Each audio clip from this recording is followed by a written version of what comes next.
Hey everybody, this is going to be a pretty long one because I am going to be explaining some of how the game's mechanics work on account of the enemy AMX 1390, notice his terrible stats, thinking he knows about some mystical hacks that can make people good, like his team's E100. Yeah, it was one of those days. I'd also like to point out how bad my own team was. So, I'll be doing that. Phone call tells everyone to go city, which isn't actually a bad idea. The reason I say this is because if you all go city, and the enemy push down the rails, you can just fall back to the D-line ridge, spot your own cap, particularly with a pattern on the team, like me, and then fire back from that ridge, from hold down position, into your own cap. It's literally impossible for the enemy team to cap without being reset. This is a concept Pubbies struggle with, because if you tell them to do that, they will drive out into the open rather than sit on the D-line ridge, or they will just tell you, no, they'll cap fast, it won't work. Of course, Pubbies don't know what they're talking about. It does work, and I've seen it work multiple times.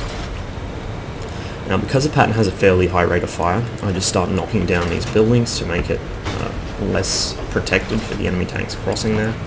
And already the AMX has started up about how the game is easily hacked, and obviously that's how good players get their good stats, not through actually knowing how to play.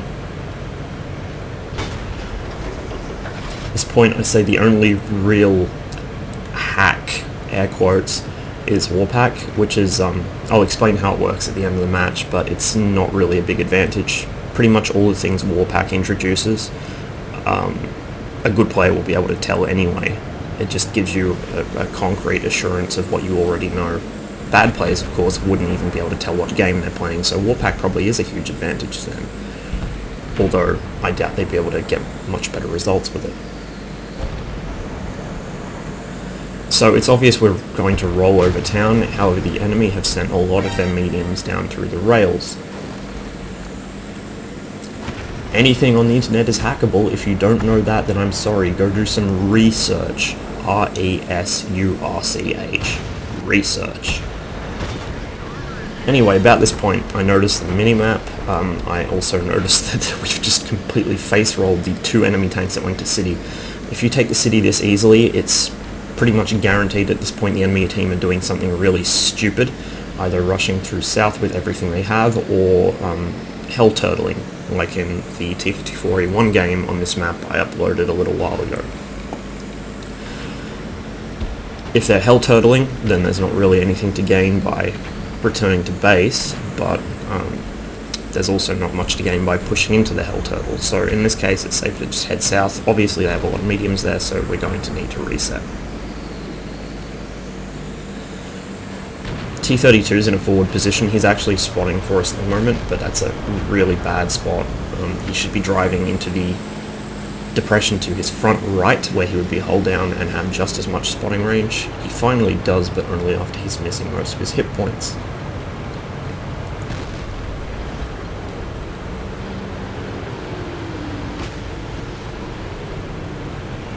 For some reason, our Pubbies are not capping. The enemy starts capping, we all have an idea where he is, and sure enough the guy next to me gets a blind reset in, and I'm able to also get one in, and then Jelly fires the finisher. It's so obvious. On a cap where there's no bushes or anything, there's just the supplies and crap in the middle of the cap zone. It's so fucking obvious where they are.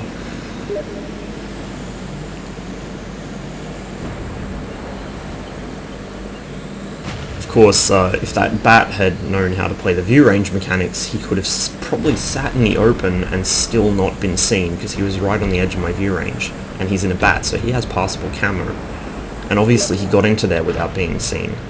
So he would have actually had a better chance to survive if he'd sat in the open than if he'd sat behind that, because it's just so obvious where people are. Anyway, Jelly begins engaging the T62.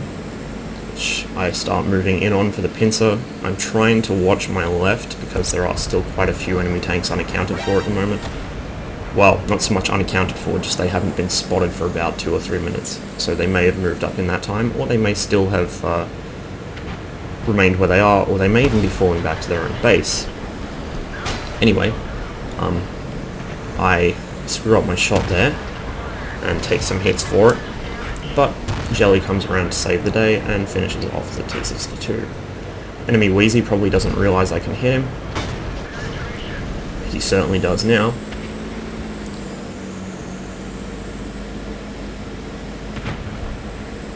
Jelly and Funkwad begin pushing through the left while I move up the right. And again we can see this irritating replay bug in action.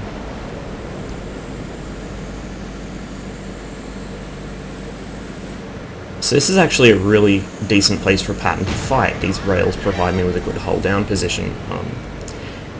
One problem, the Patton is really tall, especially with this goofy little cupola it has. So I can still actually be shot over these rails even though my hull's protected, and as you saw, the Centurion actually tried to hit my hull and bounced. I don't know why he was aiming there. Again, the bug is evident. But you didn't miss anything because I just pulled back to type. Centurion wasn't giving me good shots at him anyway. I slowly pull out, looking for more shots at the cent. I actually get some nice RNG there and put one high right above his gun mantlet. Unfortunately, Funkwad goes down to the Leopard, and my next shot into the cent bounces. Just a little bit lower than where I wanted it to hit. The Leo's up. Unfortunately, he backs in behind the bridge pylons, or actually no, he's behind the train there. So I aim at the corner just past the train and wait a couple of seconds, because I know he's probably going to drive back out, and then I fire. I don't know whether that hit or not, but he didn't shoot back at me, so presumably it achieved its goal of scaring him back into cover before he could get a shot off. Now here it's all gone to shit. Our IS-3 is a bot, apparently. Oh, sorry, no, our E4 was a bot. I think our IS-3 was just being useless the whole match, though. Our mouse is pushing north towards E100 rather than moving south to get away from it. I don't know why. Obviously, the mouse has no idea what they're doing, but it really cost us, because we needed hit points down here, not up there.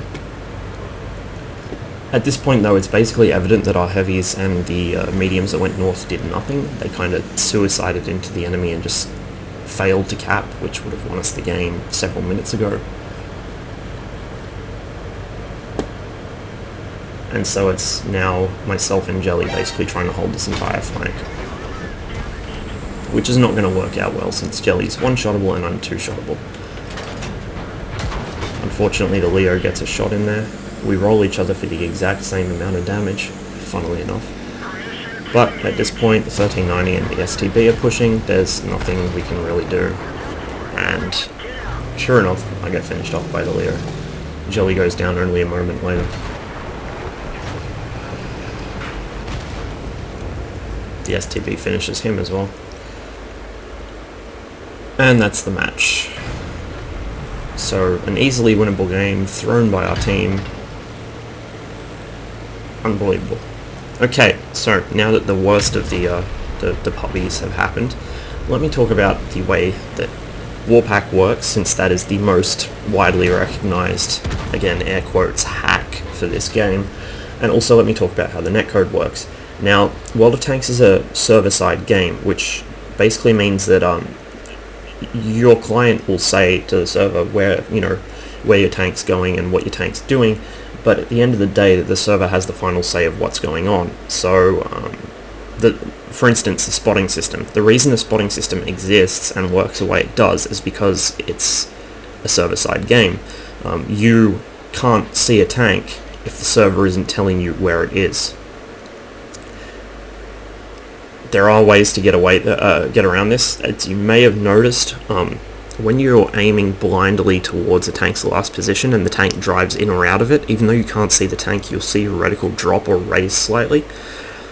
So if you figured out how to do it, you could probably mark an unlit tank's position. However, if the tank has never been spotted, you might not be able to. The server is the one actually telling you when a tank gets lit by you, so you don't actually spot the tank straight away. Like, say you're driving towards it, you're about to proxy light it, you won't spot it at 50 meters, you'll spot it at 50 meters minus however long it takes the server to get back to you that you've lit that tank. That's why if you watch my games, I tend to be a lot closer to 20 or 30 meters before I proxy spot somebody. Now, one feature I know Warpack has, because I've seen videos of people playing with it, is a little map alert that basically pings the map whenever a piece of destructible debris gets knocked over. Now, the tank isn't lit, it just pings the map with the debris, so you can focus on it with, say, arty or something, or you know where the enemy are coming from. That's about the limit of what you appear to be able to do. I mean, I'm sure if somebody was really, really good, they might be able to get a couple more features in, but honestly, Warpack is not that big of an advantage. The main things I noticed from Warpack were it draws outlines on enemy tanks at all times if they're spotted. So, for instance, you can see the outline of an enemy tank through a building, and you know exactly which direction he's pointing, where his gun's pointing, and you also know if he's behind destructible cover, you know where his outline is. So, say if you're trying to shoot through a brick wall, you know whether you're going to hit him or not, instead of having to aim like 3 feet below his marker and just hope for the best, which is how it currently works for people that don't use Warpack. One of the other things, obviously, was the fallen debris indicator. There's also arty aiming mode for tanks and tank aiming mode for arty. Now, obviously, this makes shotgunning in arty a little bit easier, and it also means for tanks with a very high arc, say, like if you're driving a Hetzer with a derp gun, or if you're driving the Covenanter with a derp gun or something, you can actually arc your shells a little bit, like you're an arty. Now, if you have enough line of sight to the target to auto-aim it, even if you can't physically draw a direct line to the target from your gun sight, as long as you can auto-aim it and the angle's okay, you can still lob shells over hills and stuff. I've actually done it. In the Hetzer, I indirect fired somebody over a hill just by auto-aiming them. But Warpack makes that a little easier.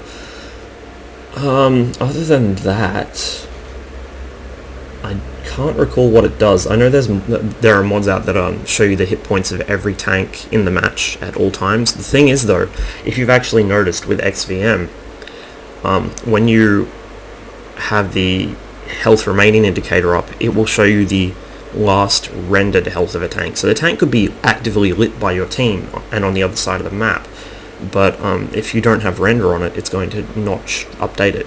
So you have to be within render range for that to work, which is interesting.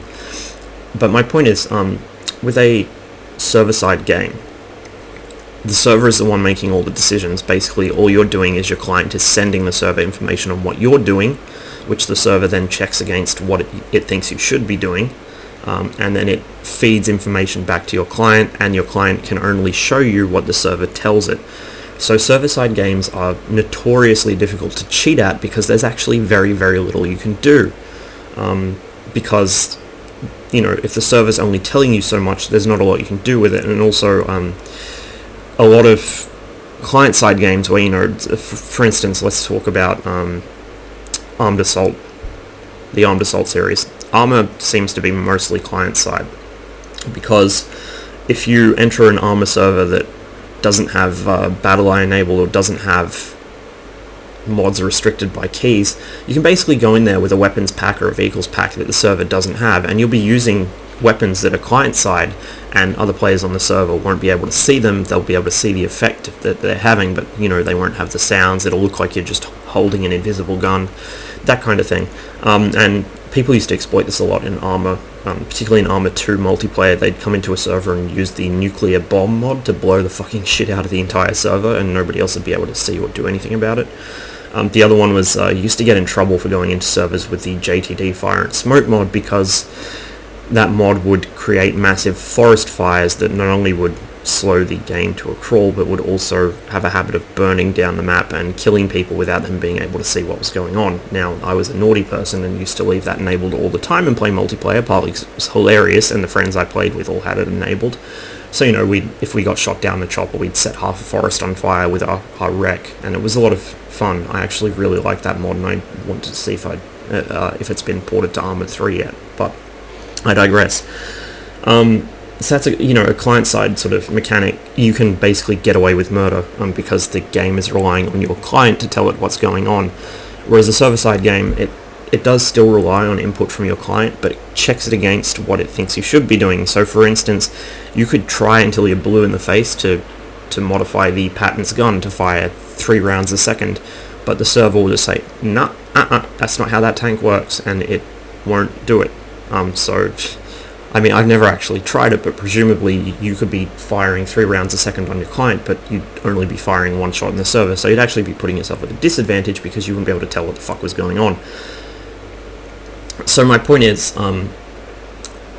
it's not completely bullshit proof. There are things you can do to play the system, but in terms of being hackable, and I hate the way that Pubbies use the word hack, because cheating in a game is not hacking. It's just, it's malicious modding. It's so distantly unrelated to hacking. Curiously, one of the few ways you actually could fuck with a server-side game is to hack the server and play around with the actual server-side installation of the game. So you could put some modified files on there.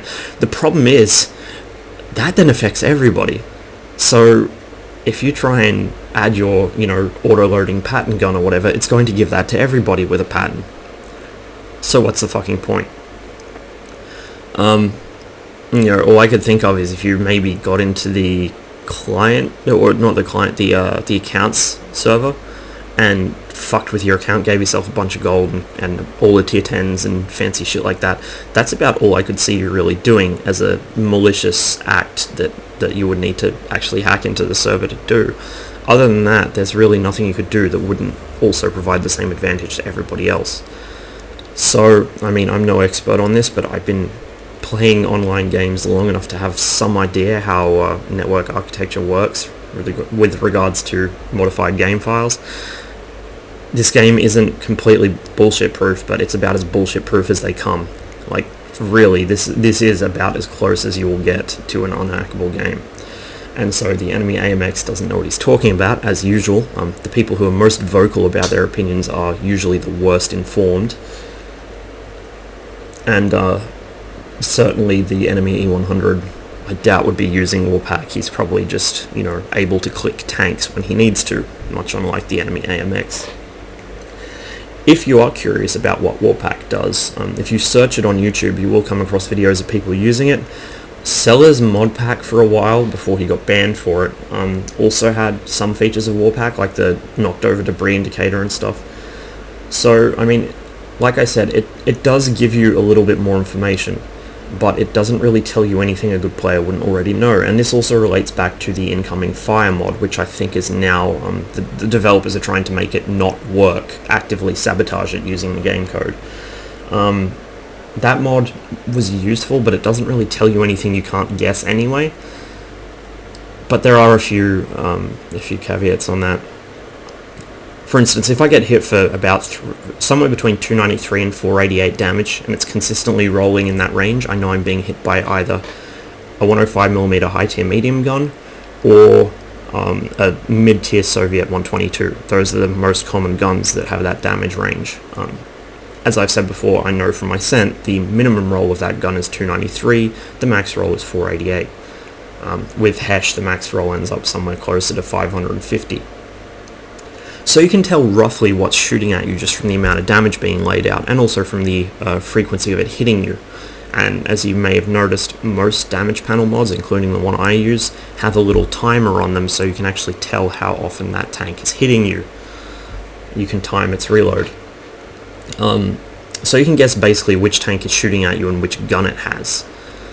Now, where that mod does actually offer an advantage is it tells you specifically which tank, not just a ballpark guess, for instance. So if they have an IS-3 and a Centurion, it will tell you, say, oh, it's the IS-3 shooting at you, not the Centurion. The other thing is if there's two of the same tank, even if you know it's that specific tank shooting at you, you don't know which player. The mod tells you that as well. So say there's some G guy in a T62 and some shitter in a T62, you know which one's shooting at you and you can react accordingly. It also tells you what kind of ammo is being fired at you, although for the longest time we've been able to tell that from the sound it makes when it hits. If it's more of a sizzling sound, or if it sounds like a kind of weird springing noise, it's heat. If it makes a sound like an explosion, it's either HE or HESH, which obviously both use the same mechanics. And then just the normal sort of sound is AP or APCR. You can also tell by the shell traces, if you see them. APCR has a slight blue tinge to it, and HE-based rounds, including heat, have a more yellow tinge to them. And I think normal AP is just like a white tracer. So you can tell that. The other thing is as well, it tells you the reload of their gun. So if you get hit by a scent, for instance, you know it's a scent, it's this player, he's using 20 pounder, he's firing AP, I don't have to worry about that guy, or something like that. It lets you make a lot of very quick assessments that are very useful and kind of too useful. So you can actually start accurately placing enemy tanks around the map and then figure out where you want to be and where you don't want to be. Whereas if you're left to guess, you have a vague idea, but you have to actually check it to make sure. So it offers a little bit too much information, but again, I wouldn't say it's at the level where it could really be called a cheat on the way that Pubbies perceive cheats to be. Like, pretty much the way that you get an advantage out of cheating in this game is to just get more information and to have it concrete, so you're not having to guess things. And as I said, with the knockdown debris indicator and the incoming shots indicator, it's just giving you information you could probably guess at if you're looking at the right area of the map, or if you were looking at the damage rolls, but it gives it to you in concrete, which is a bit too much. The way Pubbies process cheating is that they actually think you have a cheat which allows you to one-shot any tank you click. Like, they think it's just... They really think it's the kind of thing where you're giving yourself a nuclear cannon and you can just blow people up in one hit, or you've got some cheat where you don't have RNG, so your gun always hits the exact same place at the exact same time. I've been accused of cheating by reducing my reload time before because a puppy did not realize that one of my tanks had an autoloader. They come out with stupid shit. So if a puppy waves the little hacks thing around, more often than not they're just full of shit and they don't know what they're talking about. Very rarely is anybody in this game likely to be using even Warpack. It's just not that common. It's not even that useful. I know for a while a couple of goons were using the knockdown damage indicator part, knockdown debris indicator part of Seller's mod. I think one or two goons may have run Warpack once or twice just to see what it does, but for the most part we don't have any reason to use it, because I mean it doesn't really tell us anything we don't know already. It just makes the game too easy. But it's a lot different than what Pubbies think it is, and so even if you have Warpack installed, if you're a 44%er who fires HE and can't accurately aim at a tank and positions badly, you're still going to lose. You're not going to get anything out of Warpack. You have to be a good player to begin with to actually gain anything at all from using Warpack. That's the simple truth of it. And so, I mean, even if, say, the enemy 100 or one of my platoon or whatever had been using Warpack, the AMX would have been fucked anyway because we're still already better players than him. I mean, it might make us a little more overpowered compared to Pubbies, but it wouldn't make a huge difference, honestly, and that's why part of the reason you can't really tell if someone's using it or not, because if they're good enough to actually take advantage of it, who cares? Who gives a shit? It's not making much of a difference.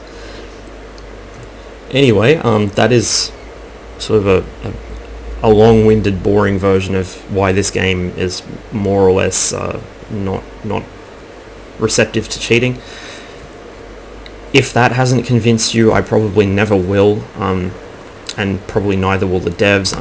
Honestly, a lot of people who think you can cheat in this game to any meaningful extent are the kinds of people who you could show them definite, irrefutable proof that they're wrong and they would still believe it. That Dunning-Kruger. That's the simplest way to sum it up. Most people in this game are fucking idiots and will swear blind that the Earth is flat, even if you fucking launch them into space and show them it's not. Like, people are just stupid, and it tends to be that the most outspoken, most incompetent people tend to also double down on their idiotic views when they're challenged with facts rather than being open to change. by definition, if you are open to have your mind swayed by evidence, you can't be an idiot because you're capable of learning. It's just one of those things, unfortunately. People are shit, particularly in this game. Anyway, thanks for watching. Thanks for putting up with that rant. I hope you enjoyed the video, or at least learned something about how this game works and why pubbies are stupid. And if pubbies start mouthing off about hacks, feel free to give them an education, but don't really expect them to listen, because if they're complaining about hacks in the first place, probably 90% chance they're not going to want to hear anything that says otherwise. They're already entrenched in their worldview. They're not going to be pulled out of it by anything. I'll see you next time.